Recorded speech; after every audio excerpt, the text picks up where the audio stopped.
Здравствуйте, меня зовут Лариса Левинская, и сегодня третий день марафона Анны Карелиной «Продать за 60 секунд». Задание рассказать о самом своем мрачном фиаско, причем рассказать это с максимальным юмором. Это скажу, это непросто. Провальных фиаско я в своей жизни особых не помню, не люблю зацикливаться на негативе, но мне так часто приходилось слово слышать «нет» от окружающих. И вот об одном таком «нет» я и хочу вам сегодня рассказать. Постараюсь сказать максимальным юмором. Было это 3 года назад, в декабре 2016 года, перед самым Новым годом. Наткнулась я на объявление в газете о том, что в одной небольшой фирме в моем городе требуется секретарь с знанием английского языка. Скажу честно, что опыта подобной работы у меня не было, но был определенный опыт работы. Был опыт изучения английского языка. На тот момент 2 года я проучилась на курсах английского языка. Сам факт идти на собеседование — это всегда не очень приятно. Отчасти напоминает визит к стоматологу, но есть свои прелести знакомства с новыми людьми. Я договорилась о встрече, меня пригласили, назначили время, но, к сожалению, директор этой фирмы в тот момент отсутствовал, отключился по своим делам неотложным. Со мной собеседование проводила бухгалтер. Фирма, скажу сразу, небольшая. Там штат около 30 человек, не думаю, что больше. Занимаются они импортом, занимаются внешнеэкономической деятельностью, а именно импортом товаров народного потребления. Нашли мы с ней очень быстро общий язык, так очень тепло прошло собеседование, потому что она знала меня каким-то образом. Мы учились с ней вместе в одном вузе, она несколько курсов была старше меня. Договорились о том, что несмотря на отсутствие прямого опыта в этой работе, я все-таки им подхожу.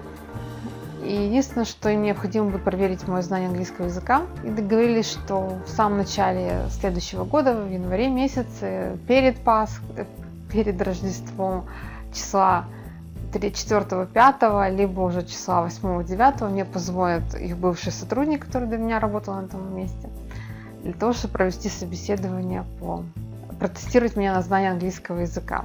И я вам расскажу, что, конечно, сама работа секретарем, мне кажется, не совсем моей. В ней есть что-то лакейское, это поднеси кофе, унеси кофе, я именно классический секретарь при директоре. Но, с другой стороны, интересный новый опыт работы с иностранным языком. Почему бы нет? Но я вам утаила одну деталь. Когда в самом финале собеседования, а так бывает, жизнь преподносит такие сюрпризы, когда неожиданно на пороге выходит из своего кабинета их коммерческий директор. Девушки, думаю, меня поймут. Я не отличаюсь особой влюбчивостью. Таких фактов, может быть, за собой помню, 2 или 3 раза в жизни, но хватит пальцев одной руки. И тут меня пробирает, в хорошем смысле этого слова, потому что это появлялся на сцене, буквально в смысле слова, тот самый рыцарь высокого роста, 1,90 м или около того, хорошо сложенный, подтянутый, видно, что занимался спортом, либо продолжает заниматься спортом, голубые глаза, все как мы любим, в деловом костюме серо-голубого цвета, бледно-голубого цвета рубашка, галстук.